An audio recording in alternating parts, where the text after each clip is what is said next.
थंडीच्या दिवसांमध्ये असं हे मिक्स धान्याचं गरमागरम थालीपीठ असलं की खाण्याची काय मजाच वेगळी असते। भरपूर प्रमाणामध्ये प्रोटीन, फायबर, कॅल्शियम असलेलं हे थालीपीठ चवीला तर अप्रतिम लागतंच, तेवढंच पचायलाही हलकं आहे। मग अशा मिक्स धान्यापासून खमंग थालीपीठ कसं बनवायचं, मग त्यामध्ये कोणतं धान्य किती प्रमाणामध्ये घ्यायचं ते आज आपण बघणार आहोत। तर नमस्कार, मी संगीता स्वागत करते तुमचं संगीता's कुकिंग कॉर्नरमध्ये। तुम्ही जर चॅनलवरती नवीन असाल तर सबस्क्राइब करा आणि बाजूची बेल आयकॉन ही प्रेस करा की जेणेकरून माझे व्हिडिओ आहेत ते सगळ्यात अगोदर तुमच्यापर्यंत येतील। तर मी इथं थालीपीठ बनवण्यासाठी सगळ्यात अगोदर ज्वारी घेतलेली आहे। आता ज्वारी ही पचायला हलकी असते, शिवाय ह्याची थालीपीठ आहे ती खमंग आणि खुसखुशीत तयार होतात। तो ज्वारी अगदी थोडीशी आपल्याला इथं जास्तच घ्यायची आहे। तर ज्वारी त्याच्यानंतर घेतलेली आहे नाचणी। आता नाचणी ही थंड असते, शिवाय ह्याच्यामध्ये भरपूर प्रमाणामध्ये कॅल्शियम, फायबरचं प्रमाण असतं। त्याच्यामुळे ज्यांना शुगरचा त्रास आहे त्यांची अगदी शुगर कंट्रोल व्हायला बऱ्यापैकी मदत होते। तर नाचणी आपण इथं एक वाटीभर घेतलेली आहे। आता घेतलेल्या सगळ्या वस्तूंचं म्हणजे साहित्याचं प्रमाण आहे ते मी डिस्क्रिप्शन बॉक्समध्ये दिलेलं आहे। आता इथं मी तांदूळ घेतलेले आहेत। आता ज्या वाटीने ज्वारी मोजून घेतली होती ती वाटी अगदी थोडीशी मी इथं मोठी वापरलेली आहे आणि या छोट्या वाटीने म्हणजेच ज्या वाटीमध्ये तांदूळ आहेत त्या वाटीमध्ये मधून आपण सगळी जिन्नस आहेत ती मोजून घेणार आहे। तर तांदूळ मी इथं अगदी राशनचा तांदूळ वापरलेला आहे। तुम्ही कोणताही घेऊ शकता, पण असा राशनचा तांदूळ वापरला की थालीपीठ अगदी मस्त खुसखुशीत तयार होतात। कारण हा तांदूळ आहे तो जुना असतो, शिवाय कोणतीही भाजणी म्हणजे चकलीची भाजणी असू द्या किंवा थालीपीठाची भाजणी असू द्या ह्याच्यामध्ये अगदी बऱ्यापैकी हा तांदूळ वापरला जातो। तर राशनचा तांदूळ आपण इथं अगदी एक वाटीभर घेतलेला आहे। आता ह्याच्यानंतर मी इथं अगदी हिरव्या मुगाची डाळ घेतलेली आहे। तुम्ही अगदी रेग्युलर जी असते येलो कलरमध्ये डाळ ती घेतली तरीही चालेल, पण अशी सालीसकट डाळ असली की ती खूप फायदेशीर असते। त्याच्यामुळे त्याच्यामध्ये प्रोटीन, फायबरचं प्रमाणही खूप असतं। ही डाळ आहे ती अगदी पचायला हलकी असते, त्याच्यामुळे थोडंसं इथं डाळीचं प्रमाण जास्त घेतलं तरीही चालेल। आता इथे मी हिरव्या मुगाची डाळ वापरलेली आहे, तुम्ही अगदी अख्ख्या मुगांचा इथं वापर केला तरीही चालेल। आता घेतलेली सगळी जिन्नस आहेत ती अगदी एकाच वाटीने, फक्त ज्वारी इथं मी थोडीशी जास्त घेतलेली आहे। त्याच्यानंतर घेतलेली आहे बाजरी। आता बाजरी ही उष्ण असते, बऱ्यापैकी थंडीच्या दिवसामध्येही खाल्ली जाते। तर बाजरी अगदी आपण एक वाटीभर इथं घेतलेली आहे। आता घेतलेली सगळं साहित्य आहे ते व्यवस्थित ओल्या फडक्याने आपल्याला पुसून घ्यायचं आहे। त्याच्यानंतर मी इथं अगदी उडदाची डाळ घेतलेली आहे। आता अर्धी वाटी मी इथं उडदाची डाळ घेतलेली आहे, कारण ही चिकट असते त्याच्यामुळे उडदाचं अगदी थोडंसं प्रमाण मी इथं कमी केलेलं आहे। त्याच्यानंतर घेतलेली आहे चणा डाळ। चणा डाळीमध्ये भरपूर प्रमाणामध्ये प्रोटीन असतं, त्याच्यामुळे अगदी एक वाटीभर चणा डाळ मी इथं घेतलेली आहे। तुम्ही अगदी अख्ख्या चणांचा इथं वापर केला तरीही चालेल। त्याच्यानंतर अगदी खमंगपणा मस्त टेस्टी येण्यासाठी अगदी 2 चमचे एवढा मेथीदाणा मी इथं वापरलेला आहे। आता मेथीदाणा अगदी तुम्ही तुमच्या चवीप्रमाणे कमी जास्त करून घ्या, कारण बऱ्याच जणांना कडू आवडत नाही, तर हे कडू थालीपीठ होत नाही, पण हे मस्त टेस्टी अगदी तयार होतं। त्याच्यानंतर घेतलेले आहे धने। आता धने इथं आपल्याला थोडेसे जास्त घ्यायचे, म्हणजेच पोह्यांचे जे चमचे असतात ते जवळजवळ 4 ते 5 भरतील एवढं धनं आपल्याला इथं वापरायचं आहे, कारण धन्यामुळे थालीपीठाला छान अशी टेस्ट येते। त्याच्यानंतर घेतलेली आहे बडीशेप। बडीशेप अगदी 1 चमचाभर मी इथं वापरलेली आहे। त्याच्यानंतर 2 चमचा जिरं आपल्याला इथं घ्यायचं आहे। आता घेतलेली सगळी जिन्नस आहेत ती स्वच्छ ओल्या फडक्याने मी पुसून घेतलेली आहेत, म्हणजे ज्या डाळी वगैरे आपण घेतलेल्या आहेत त्या ओल्या फडक्यानं स्वच्छ पुसून घेतलेल्या आहेत। आता इथं नाचणी जी वापरलेली आहे ती तुम्ही अगदी धुवून घेतली तरीही चालेल, पण ह्या सगळ्या साहित्यांमध्ये ज्वारीचं प्रमाण आपल्याला इथं थोडंसं जास्त घ्यायचं आहे, कारण ज्वारीमुळे थालीपीठ आहे ते मस्त खमंग खुसखुशीत तयार होतं। तर घेतलेली सगळी जिन्नस आहेत ती अगदी किती प्रमाणामध्ये घेतलेली आहे त्याचं वजनी प्रमाण आहे ते डिस्क्रिप्शन बॉक्समध्ये मी दिलेलं आहे। आता हे थालीपीठाची भाजणी आहे ते आपण 1 किलोच्या प्रमाणात बनवतोय।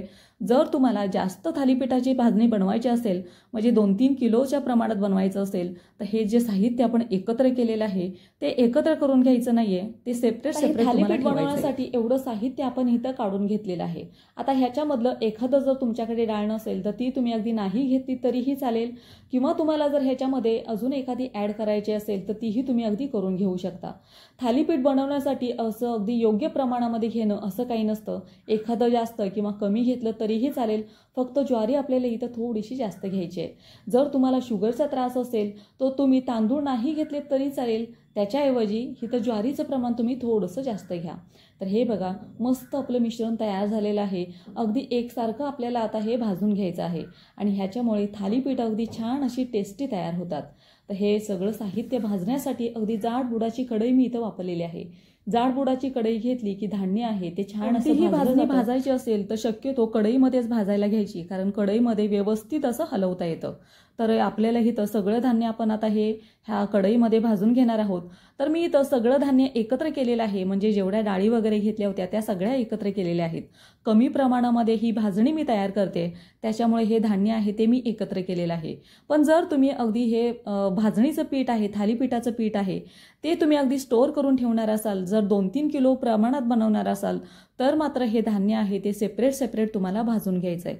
कारण सेपरेट तुम्ही भाजलं तर हे व्यवस्थित भाजलं जातं, अगदी छान अशी मस्त थालीपीठं ह्याची तयार होतात आणि ते पीठ आहे ते भरपूर दिवस अगदी तुम्ही स्टोअरही करू शकता.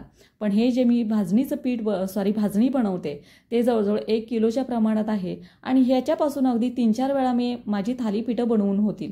तर त्याच्यासाठी अगदी मी हे एकत्र धान्य केलेलं आहे. सेपरेट न भाजता अगदी एकत्रच मी हे एकसारखं हलवत 15 ते 20 मिनिटं छान असं खमंग भाजून घेणार आहे.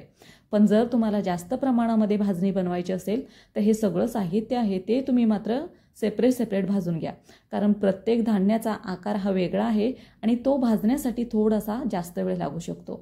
तर हे बघा छान अशी आपली भाजणी बनवून तयार झालेली आहे. आता ही आपल्याला शक्यतो घरगंटीवरून दळून आणायची. मोठ्या चक्कीवरून दळून आणू नका, कारण त्याच्यामध्ये व्यवस्थित दळलं जात नाही आणि त्याच्यामध्ये इतर पीठ हे मिक्स होतं. तर हे बघा मस्त अशी आपली भाजणी तयार झालेली आहे. आता हे थंड झाल्यानंतर आपल्याला हे घरगंटीवरून दळून आणायचं आहे. तर हे बघा अगदी 1 किलोच्या प्रमाणामध्ये हे व्यवस्थित पीठ मी दळून आणलेलं आहे. आता ह्याच्यामध्ये आपण नाचणीचं प्रमाण घेतलं होतं, त्याच्यामुळे हे पीठ आहे ते थोडंसं काळपट आपल्याला इथं दिसत आहे. आता पीठ दळून आणताना हे थोडंसं आपल्याला जाडसर दळून आणायचं आहे, म्हणजे थोडंसं भरडं हाताला लागेल असं आपल्याला हे दळून आणायचं आहे, म्हणजे थालीपीठ आहे ती छान अशी खुसखुशीत तयार होतील. तर जेवढं तुम्हाला थालीपीठ बनवायचं आहे तेवढं तुम्ही अगदी दुसऱ्या बाउलमध्ये हे पीठ काढून घ्या. तर हे पीठ आहे ते मला अगदी 3 ते 4 वेळा पुरेल एवढंच पीठ मी इथं तयार केलेलं आहे. जर तुम्हाला जास्तीचं पीठ बनवायचं असेल तर थालीपीठाची भाजणी ही तुम्ही व्यवस्थित भाजून घ्या. त्याच्यानंतर मी इथं अगदी 3 ते 4 थालीपीठ बनतील एवढंच मी इथं पीठ घेतलेलं आहे. आता त्याच्यामध्ये कांदा मी अगदी मीडियम साईजचा बारीक करून घेतलेला आहे, कारण कांद्याचं प्रमाण इथं थोडंसं आपल्याला इथं जास्त ठेवायचं आहे, कारण कांद्यामुळं थालीपीठ आहे ती मस्त टेस्टी तयार होतात आणि ती कोरडी पण लागत नाहीत. त्याच्यामुळे कांदा आहे तो थोडासा आपल्याला इथं जास्त वापरायचा आहे. त्याच्यानंतर घेतलेले आहे मी लसूण पण अगदी बारीक मी कट करून घेतलेले आहे. पेस्ट आपल्याला इथं वापरायची नाही आहे, जाडसर लसूण आपल्याला बारीक करून घ्यायचा आहे, कारण त्याच्यामुळे फ्लेवर खूप छान येतो. त्याच्यानंतर घेतलेलं आहे लाल तिखट. आता मी इथं लाल तिखट वापरलेलं आहे, पण तुम्हाला जर हिरव्या मिरच्यातलं बनवायचं असेल तर तुम्ही अगदी आवडीप्रमाणे इथं मिरची बारीक करून घेतली तरीही चालेल, त्यांनी पण मस्त असं टेस्टी थालीपीठ तयार होतं. तर मी लाल तिखट आहे ते 1.5 चमचा वापरलेला आहे. तुम्ही तुमच्या आवडीप्रमाणे इथं कमी जास्त करून घ्या. त्याच्यानंतर घेतलेलं आहे जिरा पावडर 1 चमचाभर. त्याच्यानंतर घेतलेलं आहे धणा पावडर अगदी मी थोडीशी इथं जास्तच वापरलेली आहे. धणा पावडरमुळे मस्त टेस्टी थालीपीठ तयार होतं. त्याच्यानंतर 1 चमचाभर मी इथं मीठ घेतलेलं आहे. आता मिठाचं प्रमाण आहे ते तुम्ही तुमच्या अगदी चवीप्रमाणे इथं कमी जास्त करून घ्या. त्याच्यानंतर हळद अगदी 1 छोटा चमचा इथं मी वापरलेला आहे.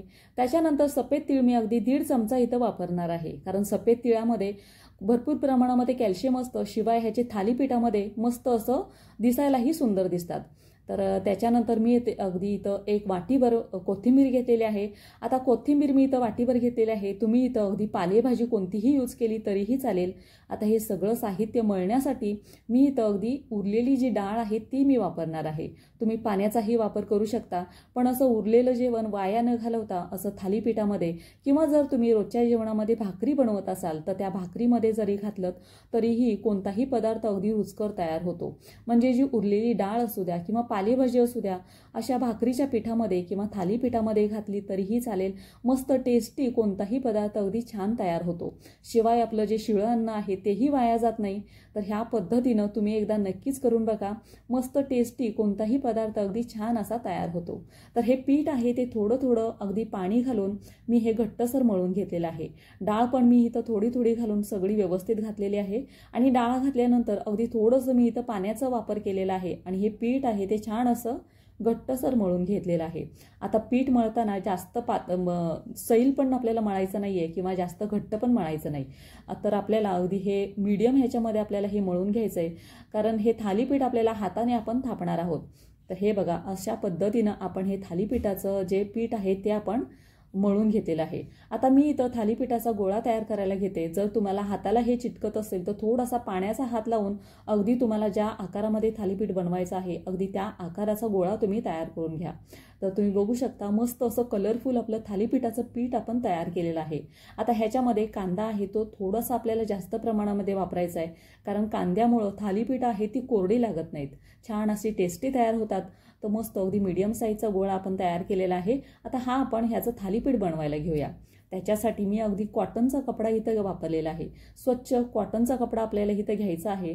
जर तुम्ही दुसरा कोणता कपडा घेतला तर तो तव्यावरती व्यवस्थित निघणार नाही, खाली चिटकून राहील, त्याच्यामुळे कॉटनचाच कपडा आपल्याला इथं वापरायचा आहे। भिजवून मी हा कपडा घेतलेला आहे। आता त्याच्यावरती थोडंसं पाणी इथं परत एकदा टाकून घ्यायचं आणि थालीपीठाचा गोळा आहे तो ह्याच्यावरती ठेवून पातळ थालीपीठ आपल्याला हे थापून घ्यायचं आहे। तर हे गोळा आहे तो अगदी मीडियम साईजचा मी इथं घेतलेला आहे। तुम्हाला ज्या आकारामध्ये मोठा छोटे थालीपीठ बनवायचं असेल तर अगदी त्या आकारामध्ये हे तुम्ही पिठाचा गोळा तुम्ही इथं घ्या। तर हे बघा, मी थालीपीठ अगदी पातळ असं थापून घेणार आहे। जर तुम्हाला व्यवस्थित थापता येत नसेल तर मधून मधून अगदी पाण्याचा हात लावून हे व्यवस्थित असं थापून घ्या। साईडून हे थालीपीठ थापताना थोडंसा ह्या थालीपीठाला चिरा जाऊ शकतात बाजूनी, तर बोटांच्या साह्याने हे पूर्णपणे असं व्यवस्थित असं सेट करून घ्या आणि पातळ असं थालीपीठ आपल्याला हे थापायचं आहे। जर तुम्ही जाडसर थापलं तर हे व्यवस्थित लागत नाही, चवीला व्यवस्थित लागत नाही, शिवाय हे भाजून पण व्यवस्थित तयार होत नाहीत। तर थालीपीठ आहे ते अगदी आपल्याला पातळ असं हाताने थापून घ्यायचं आहे। तर थोडं थोडं पाणी लावून हे व्यवस्थित मी थापून घेतलेलं आहे। तर तुम्ही बघू शकता अगदी मीडियम साईजचं थालीपीठ आपलं तयार झालेलं आहे। छान असं एकसारख्या आकारामध्ये सगळीकडून मी थापलेलं आहे। आता हे थालीपीठाला थोडेसे आपल्याला मधून होल करायचे आहेत की जेणेकरून आपण तेल सोडू ते व्यवस्थित अगदी आतल्या साईडला पण लागलं जाईल, त्याच्यासाठी अगदी थोडं थोडं आपल्याला इथं तेल सोडण्यासाठी हे असे होल करून घ्यायचे आहेत। आता गॅसवरती मी तवा ठेवलेला आहे। लोखंडी तव्याचा मी इथं वापर केलेला आहे। अगदी तुम्ही नॉनस्टिक तवा इथं वापरला तरीही चालेल। तर ह्याला अगदी थोडंसं आपल्याला इथं तेल लावून घ्यायचं आहे। तेल लावलं की थालीपीठ आहे ते छान असं व्यवस्थित निघतं, खाली चिपकत नाही। तर तव्याला पण आपण छान असं तेल लावलेलं आहे। आता जास्त गरम न करता हे थालीपीठ आहे ते आपण कापड आहे ते तव्यावरती सोडून घेऊया। तर हे थालीपीठ तव्यामध्ये टाकल्यानंतर हे अगदी हलक्या हाताने आपल्याला हे कपडा आहे तो बाजूला करायचा आहे। तर कॉटनचा कपडा वापरला की हे अजिबात कपडा आहे तो तव्याला चिटकत नाही। जर तुमचं थालीपीठ आहे ते कपड्याबरोबरच वरती निघत असेल तर असं पाणी थोडंसं वरून लावून घ्या, म्हणजे थालीपीठ जो कपडा आहे तो व्यवस्थित असा निघला जातो। तर हे बघा, पाणी लावल्यानंतर मस्त असा कापड आहे ते व्यवस्थित निघालेला आहे। तर अगदी थालीपीठ टाकल्यानंतर तव्यामध्ये अगदी लगेच आपल्याला इथं तेल सोडायचं आहे। जे होल आपण करून ठेवले होते त्याच्यामध्ये पण हलकंसं तेल सोडायचं आहे। आणि वरून आहे जे थालीपीठ आपण तव्यामध्ये टाकलेलं आहे ते सुकलं गेलं नाही पाहिजे, आपल्याला लगेच हे थालीपीठ उलटून घ्यायचं आहे। जर हे थालीपीठ वरून सुकलं तर ते व्यवस्थित भाजलं जात नाही आणि ते दिसायलाही सुंदर दिसत नाही। तर हे बघा, अगदी कलरही मस्त आलेला आहे आणि ह्या पद्धतीत आपण सगळी थालीपीठं आहेत ती भाजून घेणार आहे। अगदी थोड्या थोड्या वेळाने हे थालीपीठ आहे ते दोन्ही बाजूने आपण छान असं खमंग शेकून घेणार आहे। तुम्ही बघू शकता मस्त असा कलरही आलेला आहे आणि हे थालीपीठ भाजण्यासाठी जवळजवळ 1 ते 2 मिनिटं मला लागली, जास्त पण वेळ लागत नाही। तर हे बघा, मस्त कलरवरती अगदी छान असं खरपूस आपण थालीपीठ आहे ते भाजून घेतलेलं आहे। अगदी ह्याच पद्धतीनं आपण इतरही थालीपीठ भाजून घेणार आहे। तर कापड टाकताना अगदी हळूवारपणे मधल्या भागामध्ये आपल्याला हे थालीपीठ आहे ते व्यवस्थित टाकून घ्यायचं आहे। जर तुमचं थालीपीठ व्यवस्थित उलटत नसेल तर कापडावरती थोडंसं पाणी सोडा आणि हे थालीपीठाचं जे कापड आहे ते व्यवस्थित अगदी अलगद म्हणजे निघून जातं। तर हे मस्त असं थालीपीठ आहे ते दोन्ही बाजूनी अगदी तेल सोडल्यानंतर लगेच आपल्याला उलटून घ्यायचं आहे, म्हणजे वरची बाजू जर सुकली तर थालीपीठ आहे ते व्यवस्थित भाजून निघत नाही। तर हे बघा, छान अशी आपली थालीपीठं तयार झालेली आहेत। अगदी ह्याच पद्धतीत तुम्ही थालीपीठं नक्कीच करून बघा, मस्त टेस्टी थालीपीठं तयार होतात आणि मस्त खमंग थालीपीठाचा तुम्ही ह्या थंडीच्या दिवसांमध्ये आस्वाद घेऊ शकता। तर छान अशी थालीपीठ आपले तयार झालेले आहेत. तुम्हाला ही रेसिपी कशी वाटली मला कमेंट करून नक्की सांगा. चॅनेलवरती नवीन असाल तर सबस्क्राईब करायला विसरू नका. चला तर मग पुन्हा भेटूया अशाच एका नवीन व्हिडिओमध्ये. तोपर्यंत खात राहा, मस्त राहा.